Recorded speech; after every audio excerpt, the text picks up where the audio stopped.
And he'll be playing against Christopher Hall. Christopher Hall playing Elves, so a much more traditional deck. I mean, if you're watching the Open Series at all, you're very familiar with Elves, and Ross Merriam oftentimes playing it along with Christopher Anderson, but this will be Christopher Hall doing battle with the little green creatures, and we'll see if Cloud Vine can get the job done here. So I think that Eric made a post on social media saying that he was looking for Intuition and Quirion Rangers. I heard those. And we were back in the room, and I'm like, is he playing Kiora's followers in his elf deck? Like, what's going on here with the Intuitions? But now this makes much more sense. We'll start things off with a bio here for Chris via Verdant Catacombs as round number 2 is underway. Deathrite Shaman and a passing of the turn. Tropical Island is the draw.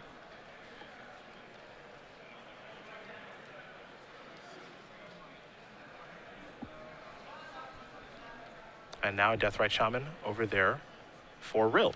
So I think this might be a problematic matchup here for Eric. He does have 4 copies of Force of Will, which can be very helpful if Christopher's trying to win, just with Glimpse or Natural Order or something along those lines. But his deck's a little bit slower here, not a lot in the way of disruption.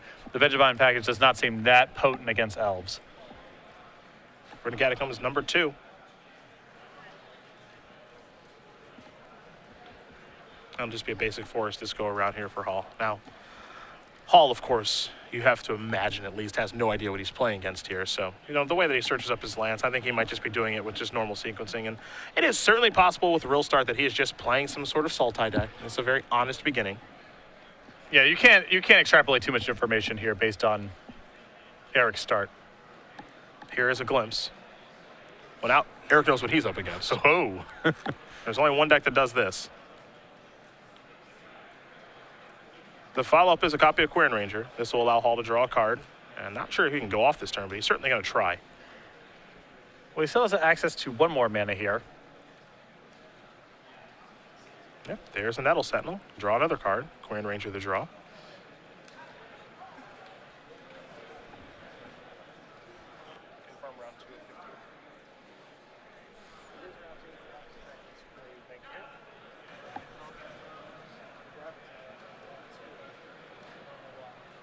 Nettle Sentinel. Another card being drawn. Natural Order has been picked up. And even though this isn't a turn where we're going to see Hall go off, presumably, doesn't look that way. It's still just a solid turn. It's a solid turn, and if he's anticipating Eric to be on some fairly honest strategy, well, just flooding the board with this kind of stuff is a very powerful opening. Gets to look at a bunch of cards and set the stage for a lethal Natural Order. Maybe not next turn, but the turn after. Misty Rainforest is the land here for Rill. So already behind on the board. Now here's a Finhorn Elf. Some very honest magic here from Eric. Sort of.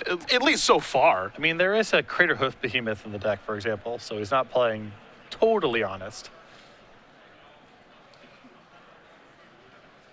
Looks like just a passing of the turn, so we're going to go back Hall's way. Hall will draw a copy of Crater Hoof Behemoth of his own.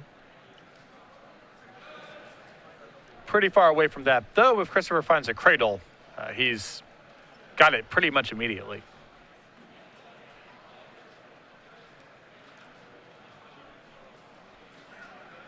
Looks like we're going into the red zone with those Nettle Sentinels. So 4 damage going to be dealt. There's a Bayou post-combat. And now here's an Elvish Visionary. Does require mana, so there that is. That'll, of course, untap the Nettle Sentinels. Card coming here. Another copy of Glimpse of Nature.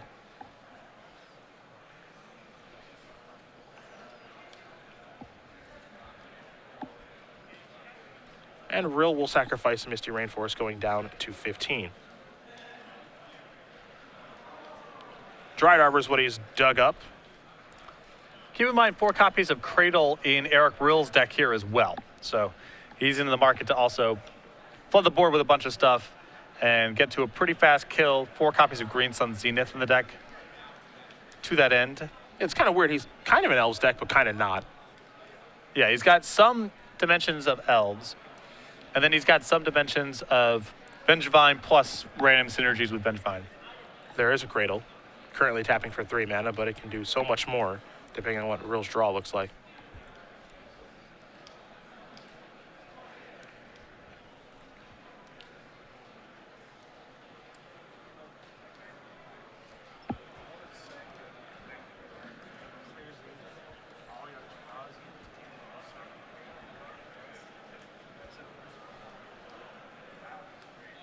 Excited to see what Eric can put together this turn. Looks like he has a Wirewood Symbiote in his hand as well. He's going to tap 2 mana right now. There's a Cloud of Fairies, oh baby. Ooh. Oh, now this is adorable. This is nice. Now, these, comes into play and untap lands equal to mana cost. Not a great cycle development-wise from Saga Block. You don't like these? Most of them not even close to acceptable for constructed level Magic. Oh, you just get to untap 2 lands. Who even cares? Yeah. Here's a Green Sun Zenith for a large amount of mana. I believe enough to actually go get Crater of Behemoth at this point. Yeah, there is Crater of Behemoth. So Crater of Behemoth is going to give those creatures a lot of oomph. Now everybody's coming into the red zone. That's an above average turn right there. Yeah, so they're all +5. So 15, 20, 21, 22 points of damage coming across right now. Looks like there's going to have to be some blocking. And presumably enough that Hall doesn't die, but the question is it enough that he doesn't die and gets to keep a board to be able to potentially go off the next turn? Well, 22, if there's 22 coming across right now, that means the 2 Nettle Sentinels plus the Visionary allows him to go to 1. Now, you ask a good question. Will there be enough of a board there for Christopher to be doing something of substance next turn? Because Crater of Behemoth is no longer nearly as potent when you had to lose 3 creatures. Yep. So it's time for Hall to do some blocking here.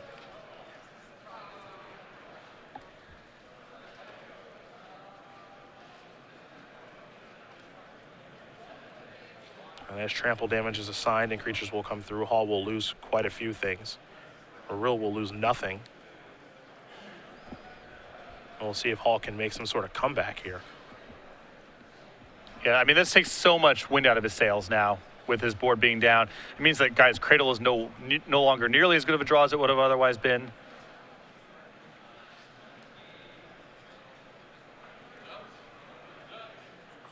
With a Deathrite Shaman, Aquarian Ranger, and 2 lands, can Christopher Hall make one heck of a comeback? Elves are certainly capable. Yes. We've seen it before. But being down 2 Nettle Sentinels does probably make things a little bit difficult. Also keep in mind that Eric has access to a Bayou, so if Christopher has to commit the Deathrite Shaman to something, Eric can simply untap and Deathrite Shaman away the spell in Christopher's graveyard and win the game that way. Sure. Here's a glimpse.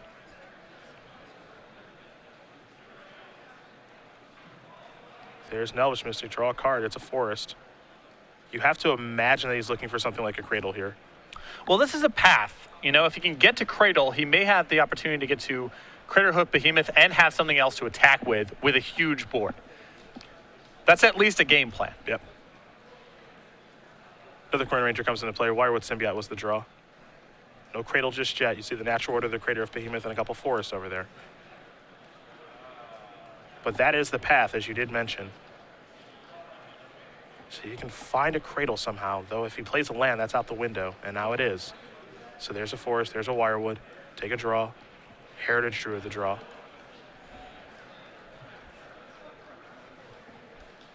You scan the graveyards, no lands in there to be able to activate Deathrite Shaman again. Yeah, Christopher's doing a very good job giving himself as many paths as possible. I think the door may be shut now. But he definitely gave himself the most number of looks and held off for as long as possible, making his land drop, so if he drew Cradle, things became much easier. Yep.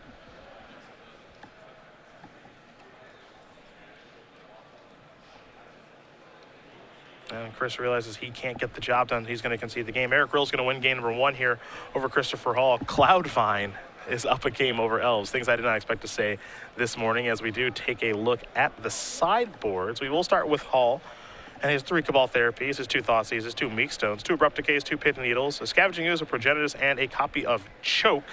Anything in here that we really like? Nope. Not really. I'm not really excited by any of this stuff either. Maybe discard? This is one of those types of matchups where you have the discard in your deck. It's not clear that Eric's really been playing that combo-ish of a deck, so the discard spells may not be that important. Yes, you have a couple copies of Abrupt Decay, and you know that Eric has some mana creatures, but diluting your deck with Abrupt Decay is a very big cost. Usually you're saving that for permanents you absolutely have to get off the table to be able to win the game. You're not bringing in as random removal spells. I think they're all okay. But probably just submit the same 60. Looking at this, I don't know if I would mess around with very much here. It's also tough, too, because you just don't really know what you're up against. I mean, maybe you think, okay, I'm against some sort of elves hybrid. I guess, that's what you can maybe put them on, but that's really about it, right? It's hard to have a solid read. You didn't see intuition. You didn't see any giveaway. It just looked like there was a blue splash for Cloud of Fairies. That's really all you could see. Yeah. Maybe you could guess that Force of Will's in Eric's deck if there's enough blue cards, but it's hard to guess too much.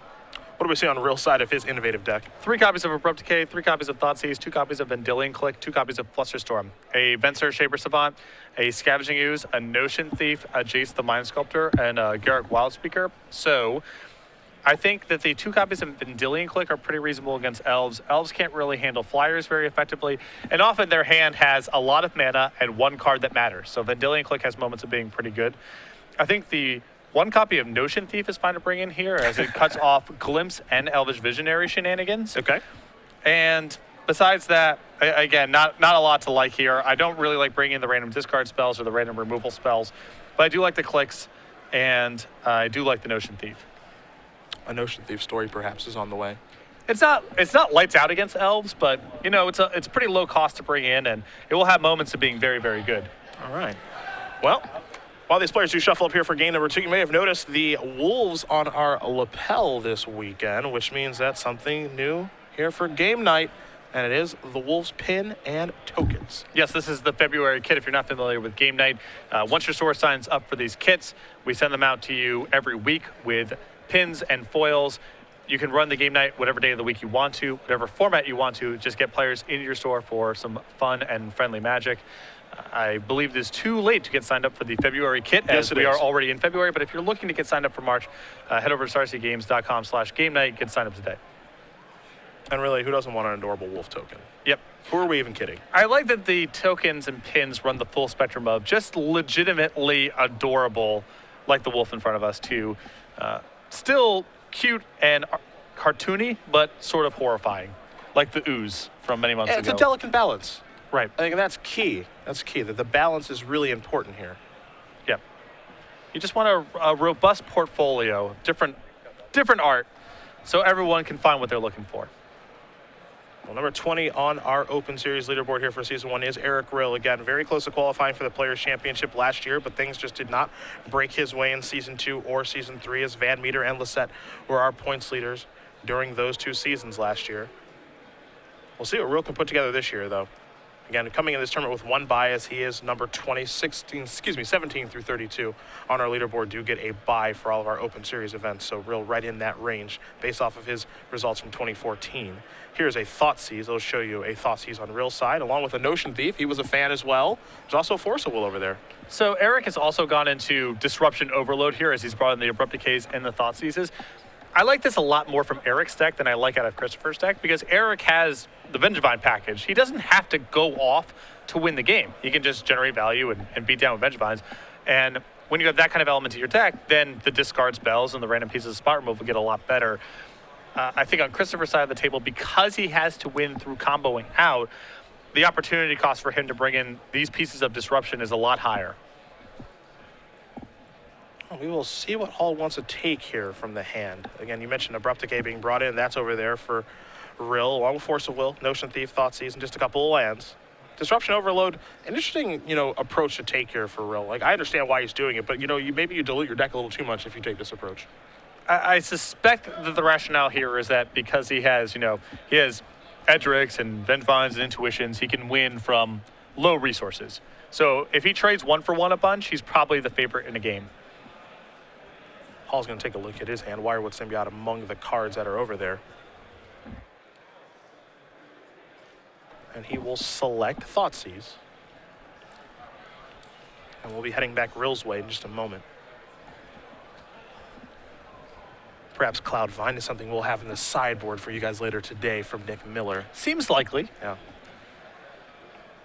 Eric's got a bit of a legacy resume, known as a brewer, and this deck is certainly unorthodox. He loves his Delver decks in Legacy too, so I was a little surprised to see him actually kind of playing this, but he does like to brew, as you mentioned. And somewhere Ross Miriam is watching and smiling as the Progenitus comes rolling off the top for Christopher. A staple of Ross's career playing Elves. Old maid. Here is Cabal Therapy. Ooh, combo. A rather informed decision. Now he Cabal knows. Therapy, yes. We'll take a Force of Will. The draw was a Tropical Island.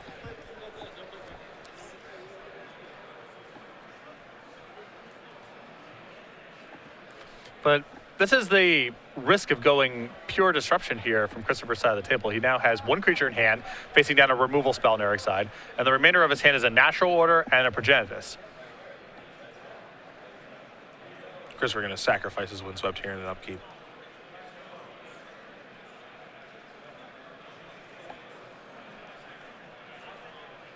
Players a little bit of communication issues here. And it looked like Christopher was gonna draw, and then he decided he wanted to sacrifice. So, you know, maybe the question is, did you see that card? Did you not see that card? You see the players kind of communicating back and forth along with the judge that's on hand. So, Yep. It's also possible that Christopher go too far here. Yeah. You know, what did he leave his opportunity to do so? So this will all get sorted out. yeah, it looks like it's been given the green light. And there's no big shenanigans here from Christopher's side of the table. He just has enough mana to function that he doesn't really want to draw a land at this point. Yeah. So I'd rather get one out of the deck. And Dryad Arbor is oftentimes just better than a land. Perhaps he forgot to sacrifice in his end of turn when he wanted to, so Dryad Arbor could start getting into the red zone. But either way, he does have a Dryad Arbor on the table now. Yeah. We don't get to hear the communication, but as you mentioned, there could be a variety of things going on. Yeah.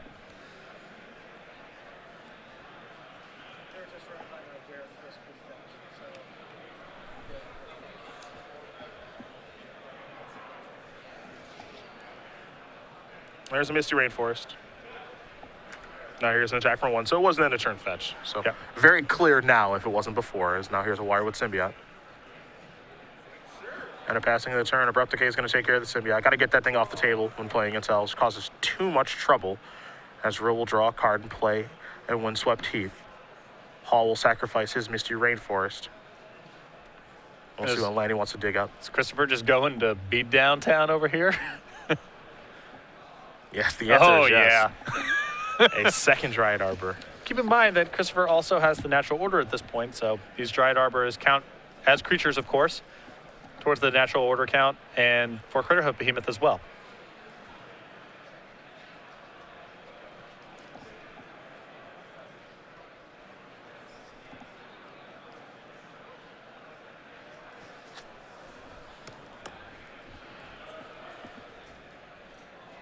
The Arbors are coming in.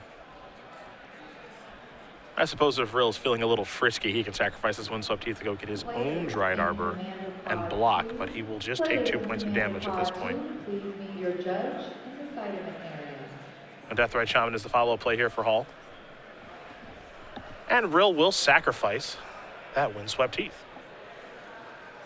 Yeah, it's pretty entertaining game thus far. I would have felt that Eric would have been the much better served deck here if both players were on Disruption Overload, but so far Christopher doing just fine and pretty close to setting up a kill here with Natural Order in hand. And not entirely sure who's better served if they both move into disruption packages as they both have here. I mean, it depends what Eric cut. Yeah. Is the big thing. I think having this amount of disruption is still predicated on having the Vengevine package in the deck somewhere. Here's a Thoughtseize. Show you a Natural Order and Progenitus. I like selecting Natural Order here because Progenitus is pretty hard to cast. Good play, Eric. Good analysis by you as well. You and Eric really tag teaming up Yeah, here. we are firing on all cylinders so far. Coffee's kicked in, hasn't it? Yep. Burst Lord range of the draw. The rust's coming off. I can feel it. Yeah.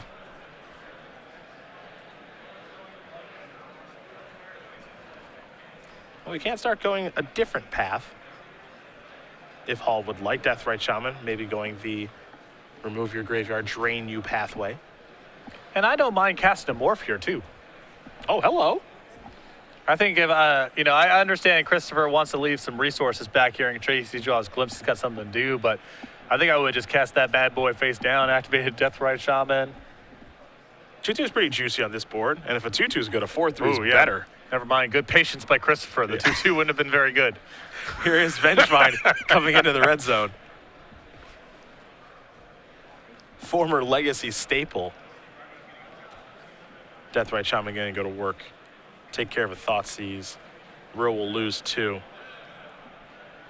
And this is just classic Legacy play here. Yep. See it all the time. Thoughtseize the draw.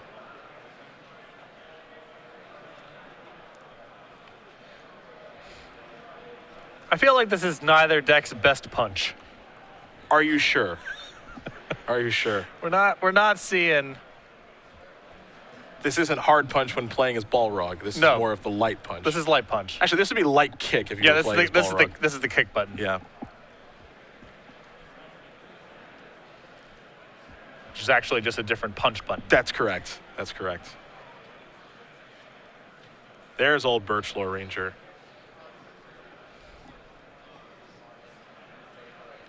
We're going to head back Rill's way. Oh, well. A second one. Yikes. My goodness. Force of Will back up too. With a blue card. Yep. Notion Thief in hand. Rill going to sacrifice Misty. Notion Thief in hand. There's a Bayou. He certainly is on Cloud Vine right now. You just could not wait to make that joke. I actually think I should be applauded for waiting so long. Could not hold it back. I think I should be applauded for waiting that long into the match. There is another Vengevine. You were sitting on pins and needles just waiting to make that joke. Am who I am. Sometimes they just write themselves, man. Sure, I guess you can call that.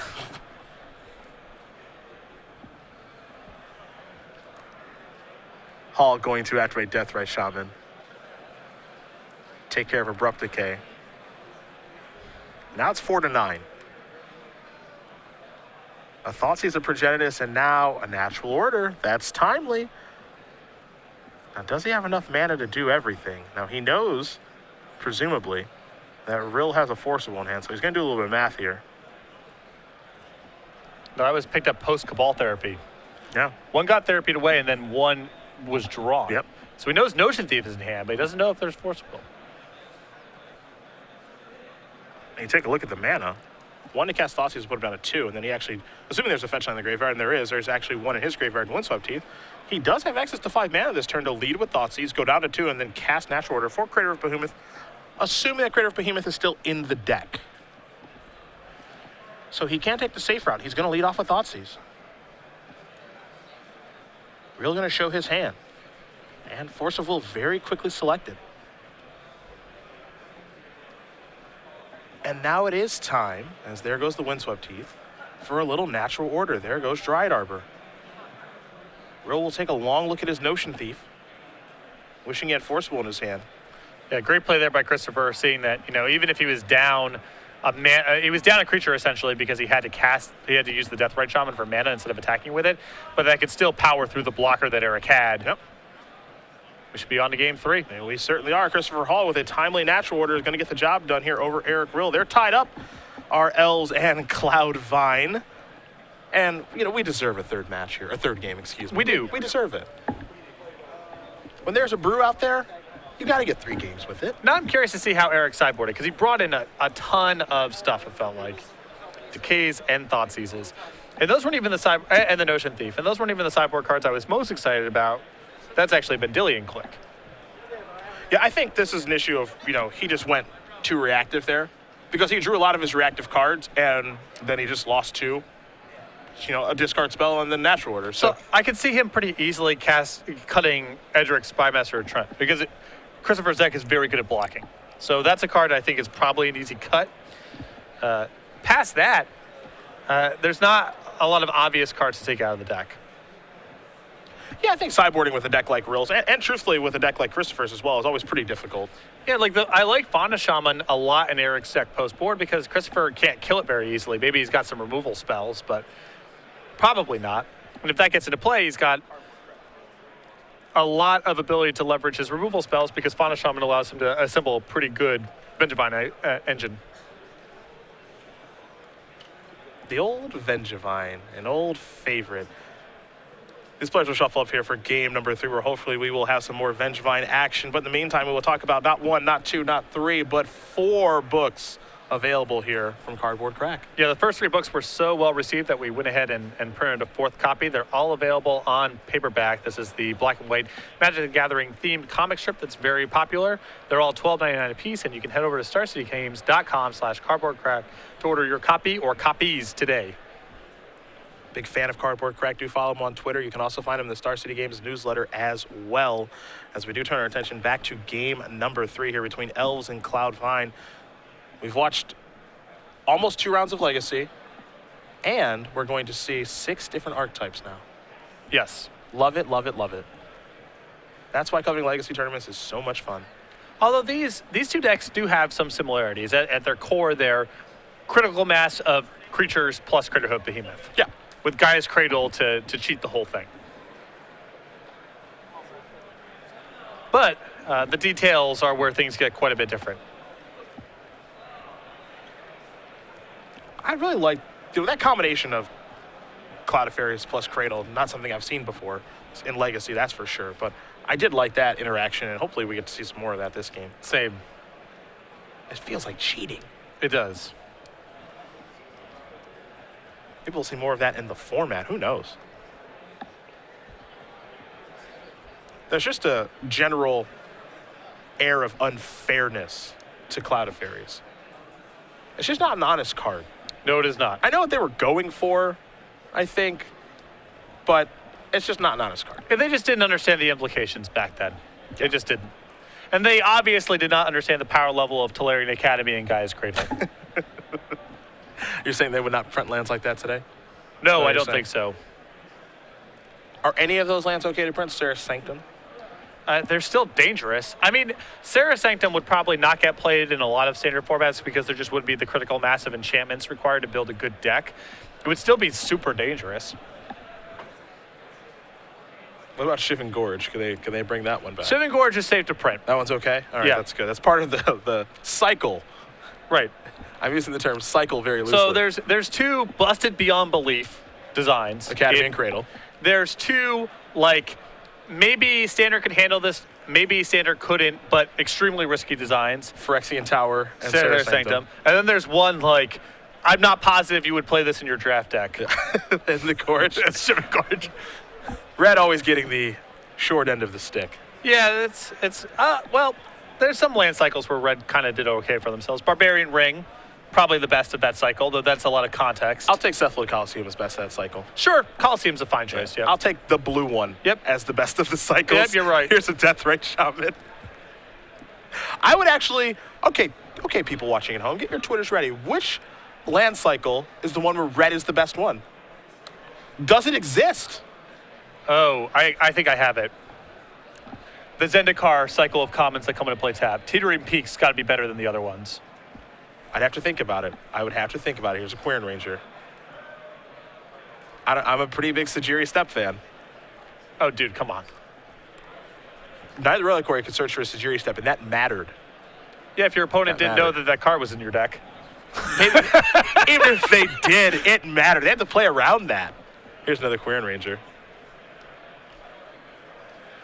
Also, if oh boy, red got 1, and it's Teetering Peaks. You really jumped on that pretty quick. I know the one. Yep. Good old mediocre Teetering Peaks. Here's an intuition. Oh, we are doing it now. Go get those Vengevines, Eric. Yes. Oh yeah. Eric, you're saying, can I keep none of them? Is that an option? So 2 in the bin, 1 in the grip. So what we're looking for this turn, we're looking for him to be able to cast Cloud of Fairies and then the Vengevine in his hand. That's what we're looking for. I think so. It really says a lot about the speed and power of Legacy that Intuition sees as little play as it does. Some people are bringing Valakut to the table. That's the best of that cycle. A fine choice. I think that one does win. Valakut's a fine I think choice. that one does win. Not really my language, but the card's super good. Yeah. Hated Valakut. I believe it. It's pretty punishing to the types of strategies that you like to play. Yeah, just never beat that deck ever. Beat down decks without much disruption, but a solid late game with value and attrition. Not that good against Primeval Titan, typically. The Keldon Megaliths? I can't even remember. That's a time spiral cycle, so who even remembers what was going on? It's not even a cycle. It's just 5 random cards, right? I think so. Some people have brought Sandstone Needle to the table, but I think that the blue one was probably better. The Surprise and Scary, or even good old Peter Bog. Sandstone Needle's pretty busted. It's pretty good. Sandstone Needle's pretty busted. Remote Farm was also in that cycle. That one was really good. Yeah. But it says a lot about the 2-mana lands. You mentioned before, are they ever going to print Academy and Cradle? Obviously not. I'm not even sure. I think that City of Traders and Ancient Tomb are absolutely off the table for a standard level set, not even close to cards they would print. In fact, I think Temple of the False God is a card they would probably hesitate to print. Well, there are some real cost with that card, yes, too. And that's a card with a high opportunity cost, but I still think there would be reservations. The history of 2-mana lands. They show up a lot. They do. Our Brupticate is going to take away with Quirion Ranger as we move into Hall's turn. Hall will take a draw step. He's got a Quirion Ranger out there, a Dryad Arbor and a Bayou, Cradle in hand, Deathrite Shaman picked up. Also a Glimpse over there as well, so the potential for a very big turn. Got to say, a little disappointed in the end of turn Intuition for 3 Vengevines, untap, kill your guy, Play-Doh creatures. Not a big fan of that turn. Wasn't thrilled. No. Hopefully next turn he sets something up that's pretty big. Here's a glimpse. This could be something pretty big. Assuming he gets another turn. True. Now we're not sure that's going to happen. Deathrite Shaman will be cast. Take a draw. Not the best glimpse turn. Take a look at Chris's hand. He's got some lands and a natural order. Yeah, the glimpse wasn't getting any better, and he already had Cradle in hand, so if he finds a 1-mana creature here, there might be huge fireworks. I really like playing the glimpse here, but obviously did not work out that well for him.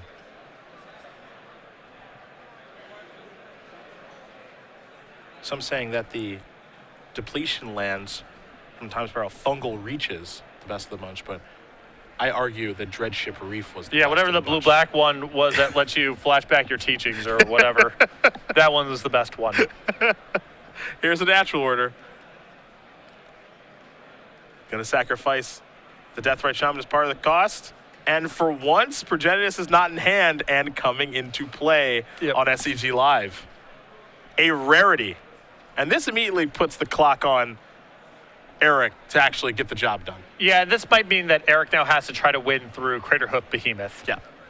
Because Christopher will likely be able to chump block out of Vengevine over 2 turns. Now, one thing to keep in mind here is that Rill is at 17. Now, he's going to search up a land here. And he does have the ability to actually gain life in this situation and go up to 19, then go up to 21, though he is draining here. Yep. Well, I mean, he's also, he kind of has to go 2 ways here.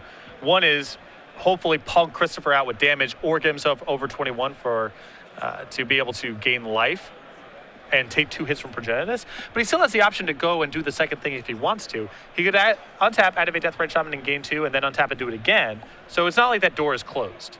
Here's a second Deathrite Shaman. There's a Finhorn Elves. Hello, Vengevines. Burp, burp, burp, burp. What a turn. What a turn.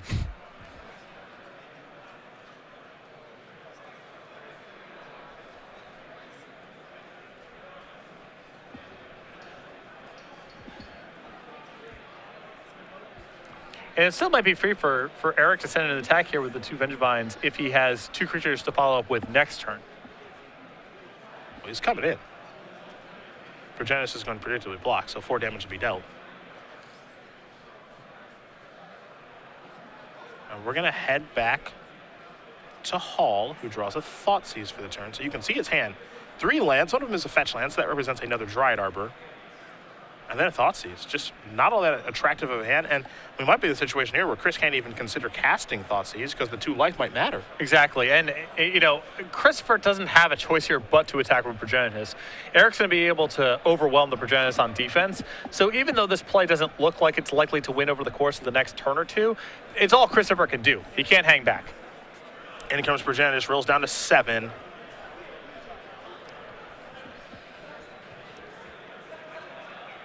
There is a Misty. And Hall's just going to pass the turn back, it seems. Rill's going to go reaching. Now, will he go draining or will he go gaining is the question. Looks like he's going to go gaining this time.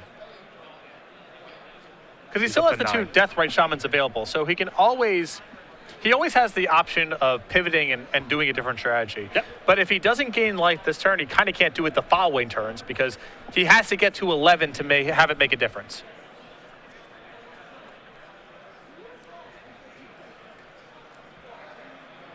Rill does have another copy of Vengevine in hand. So now Vengevines are clogging things up. He's got too many of them. And the unfortunate thing for Vengevine is that it is easily chump blockable, doesn't trample. There that is. If Christopher could just flood the board with 1/1s, I feel like he could get this game. For sure. But since he's so light on resources, he may just not be able to generate enough chump blockers to give Progenitus that extra turn it needs. When it comes to Vengevines, we're going to see if he can do that or not. I think you have to attack here if you're Rill. Well, keep in mind that there's a Dryad Arbor on the other side of the table. Yep. And a fetch land. And even if Eric gains 2, if any of the 1/1s come across as well, then gaining 2 doesn't matter. Yeah, he's got to be a little careful there with how he balances his life total right now. Yep.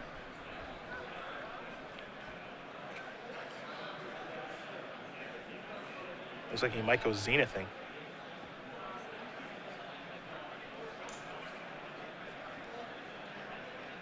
This would be a Zenith for 0 here if he does cast this. But Lilla thinking perhaps a little better of it, he's going to come into the red zone with both the Vengevines. Hall going to sacrifice, go down to 12. I believe he'll be searching up a Dryad Arbor here and possibly doing some blocking. So there is a second Dryad Arbor. We'll see how he wants to block here and if there will be a Quirion Ranger activation or not. If he's gained the Arbor right now, I assume this means that he's trying to at least get 1 free chump block in there. Vengevines will be blocked rather quickly. Ranger will pick up 1, other one will die. So no damage dealt. Hall still at a healthy 12. Progenitus going to untap. Chris will draw. Copy of Heritage Druid. Heritage Druid, just anything, any 1/1 is a big draw here for Christopher. Yeah, you're thrilled with that. Yeah. Rill going to very quickly gain some life. Go up to 11, take 10, go down to 1. I mean, he's got 3 chump blockers here. Yep. That's quite a bit to work with. Rill's going to untap. Now, Cradle is probably the best draw for Eric this turn, as he does have Green Sun Zenith in his hand. We'll see if he's able to draw 1. He's going to slow roll himself a little bit. But I don't think it was a Cradle. And I think that even if he can get all 4 Vengevines in play with the 3 chump blockers and not a lot else going on Eric's side of the table, I don't think he's going to be able to win the game this turn. And I don't see any way in his list to stop a Progenitus, naturally, so. His list is creative. It's not that creative. Right. No answer to the old 10-10 Hydra.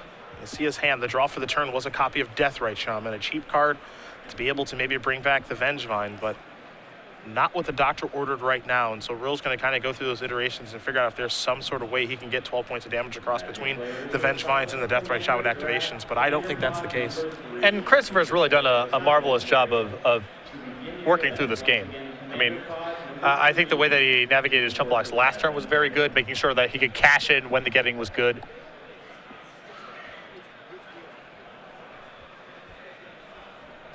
There's a Vengevine. This is a Deathrite Shaman. That'll bring back a Vengevine. Here's some hasty beats. An attack here for 16. But again, the problem here with Vengevine is that no trample. So there are some blocks very quickly. all Christopher Hall's creatures are going to die. And Rill is going to concede the game. So Christopher Hall is going to win this match here over Eric Rill, 2-1. Elves will take down Cloud Vine. Unfortunately for Rill, coming off of his bye, going to start his tournament off with a loss with this innovative deck. A bit of a hybrid there in Elves, but the traditional take on Elves gets the job done. And I think in this matchup, I'd rather be on the Elves side of the table because both of these decks, it feels like this matchup is just a race to your big kill.